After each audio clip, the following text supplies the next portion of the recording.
좋은 아침입니다. 갈라디아서 5장 24절에서 6장 2절 말씀입니다. 24절 그리스도 예수의 사람들은 육체와 함께 그 정욕과 탐심을 십자가에 못 박았느니라.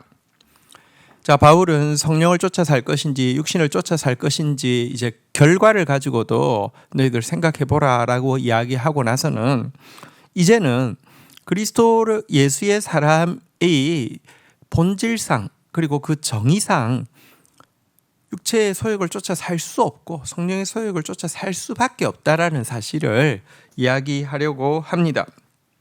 그리스도인이란 정의상 예수 그리스도의 십자가에 못 박혀서 그리스도의 죽으심이 자기의 죽으심임을 받아들인 사람입니다. 다시 말하면 자신의 육체와 정욕과 탐심이 예수 그리스도의 십자가에 함께 못 박혀 죽은 존재라는 것입니다. 그래서 그리스도인은 이 자신의 참된 정의를 항상 기억해야 합니다. 갈라디아서 앞부분에 나온 대로 내가 그리스도와 함께 십자가에 못 박혔나니 그런즉 이제 내가 사는 것이 아니요 오직 내 안에 그리스도 예수께서 사는 것이라. 이 고백이 매일 있어야 됩니다. 이것이 실제 우리의 정의입니다. 이 때문에 이 진리를 살아내는 사람은 육신의 소욕을 쫓아 살아서는 안 된다는 것입니다. 육체의 소욕을 따라 사는 것만큼 그리스도인의 정의에 위배되어지는 일이 없다는 것입니다. 자, 그러나 우리가 우리의 정의대로 이제는 나의 육체의 정욕, 탐심으로 사는 것이 아니라 부활하신 예수 그리스도의 생명에 합하여서 성령과 합하여서 사는 삶을 온전히 살아가게 되면요 25절입니다. 만일 우리가 성령으로 살면 또한 성령으로 행할지니 26절 헛된 영광을 구하여 서로 노렵게 하거나 서로 투기하지 말지니라. 여러분 이제 우리가 우리의 정의대로 정말 성령의 인도하심대로 살면 성령의 열매가 나타나게 되어 있습니다. 성령 따라 사는 삶에 행위가 나타나게 되어 있습니다. 오늘날 신자들이 성령을 이야기하고 그 성령이 마치 무슨 에너지나 능력이나 이런 것으로 이야기하는 사람, 성령은 많이 이야기하는데 행동으로는 예를 들면 더 헛된 영광에 대해서 집착하고 그래서 교회 안에서 서로 노엽게 하고 서로 시기하고 서로 싸우는 일이 많다고 하면 그는 성령을 쫓아 살고 있지 않다는 증거입니다. 육체의 소욕을 쫓아 자신의 정욕과 탐심으로 살아가고 있다는 가장 분명한 증거입니다. 성령을 따라 사는 것은 말이 아니라 행동으로 나타나야 하고 행동으로 나타나는 것은 앞에서도 이야기한 것처럼 사랑으로 서로 종로로 다는 것으로 나타나야 하고요. 앞에서도 나온 것처럼 성령의 열매들이 맺혀야 합니다. 이 열매에 어떤 것도 헛된 영광을 구하고 서로 노엽게 하거나 서로 투기하는 것이 나올 수 있는 가능성이 전무했지 않습니까? 우리는 정의상도 육체의 소욕을 따라 살 사람 아닙니다. 육체와 정욕과 탐심으로 말미암아 공동체 안에서 헛된 영광 구하고 서로 노엽게 하거나 투기할 사람이 아닙니다. 성령을 따라서 삶으로 말미암아 서로 사랑 안에서 종노릇하고 세상 모든 사람이 사모하는 성령의 아름다운 열매들을 살아내는 보여주는 사람이 되어야 합니다. 6장 1절입니다. 형제들아 사람이 만일 무슨 범죄한 일이 드러나거든 신령한 너희는 온유한 심령으로 그러한 자를 바로잡고 너 자신을 살펴보아 너도 시험을 받을까 두려워하라. 2절 너희가 짐을 서로 지라 그리하여 그리스도의 법을 성취하라. 자, 이제 6장은 우리가 성령의 소욕을 따라서 살고 성령의 열매를 맺는 사람, 성령으로 행하는 사람이 대인관계에서 어떤 모습으로 구체적으로 살게 되는지에 대한 내용을 다루고 있습니다. 먼저 성령의 사람은 교회 지체들 가운데 무슨 실수나 허물이 드러나는 경우가 있을 때 온유한 심정으로 자아와 혈기가 아니라 자아와 혈기를 다스린 상태에서 정말 그 겸손하고 관용하는 마음으로 상대방을 이렇게 도와주어서 그를 바로 잡아주는 일을 하게 된다는 것입니다. 이것이 성령께서 그 붙잡는 사람의 모습입니다. 그러면서도 자신을 돌아봅니다.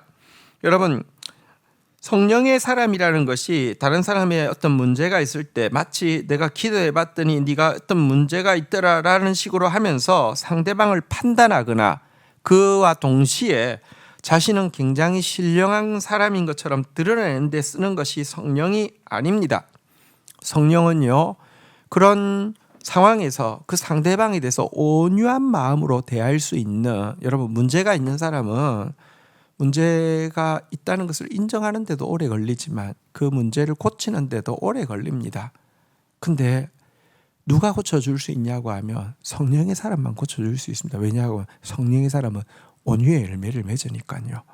여러분, 우리가 상대방이 뭔가 잘못했을 때 잘못한 것에 대해서 이렇게 사랑하는 마음으로 이야기했는데 상대방이 그걸 받아들이지 못하거나 인정하지 못하면 싸움이 날 경우가 많잖아요. 그죠? 혹은 상대방이 그것을 인정을 했는데 잘해보겠다고 했는데 또 넘어지고 또 똑같은 일을 저지르고 좀 괜찮아진 줄 알았는데 또 더 나빠지고 하면은 싸우잖아요. 근데 온유가 임하면요, 그 상대방의 그 모습의 어떠함과 상관없이 여러분 참아줄 수 있고요. 뿐만 아니라 우리는 별반 다릅니까? 우리도 어떤 영역에서는 지금 상대방과 마찬가지로 하나님 앞에서 보면 정말 문제가 많은 존재들입니다.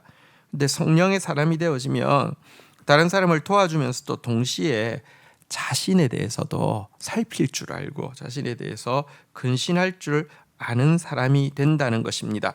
자만은 넘어짐의 앞잡이가 되고 남을 정죄하는 사람은 자기가 정죄하는 그 정죄로 자신도 스스로 똑같은 문제에 빠지기 쉽다는 것을 꼭 기억해야 합니다. 또 2절에 보는 대로 너희가 짐을 서로 지라 그리하여 그리스도의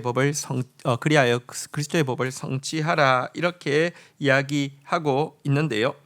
성령의 사람은 상대방 지체의 문제를 자신의 짐인 것처럼 아파하고 그가 연약함에서부터 벗어날 때까지 지속적으로 그 짐을 함께 져주는 사람입니다. 지적하는 사람이 적어서 여러분 문제를 못 고치는 것이 아니라 여러분 그 문제를 벗어날 때까지 짐을 같이 져주는 사람이 없어서 문제를 못 고치는 것입니다. 이렇게 상대방의 짐을 함께 지게 되면 그리스도께서 주신 법이 무엇입니까? 새 계명이 무엇입니까? 형제 사랑이잖아요. 형제 사랑의 법을 성취하게 된다는 말씀입니다. 새 계명을 너희에게 주노니 서로 사랑하라. 내가 너희를 사랑하는 것 같이 너희도 서로 사랑하라 하셨는데 이 계명을 성취하는 사람이 된다는 것입니다. 그런 사람 함께 되기를 주의 이름으로 축원드립니다. 기도하겠습니다. 주님 감사합니다. 저희는 정말 육체의 소욕을 따라 살다가 멸망할 수밖에 없는 존재인데 예수 그리스도께서 죽을 수밖에 없는 우리를 대신하여 죽어주시고 그 혈육이 우리에게 미치게 하심으로 말미암아 이제는 내가 사는 것이 아니라 내 안에 그리스도께서 사시는 삶을 허락하여 주셨습니다. 그리스도의 죽으심에 합하여 나의 육체와 정욕과 탐심이 못 박혔으니 이제 그리스도의 살아나심과 합하여 성령으로 사는 자 되어지게 하여 주시옵소서. 성령으로 살고 성령 안에서 서로 사랑으로 종노릇하며 성령의 열매 맺는 사람 되어지게 하여 주시옵소서.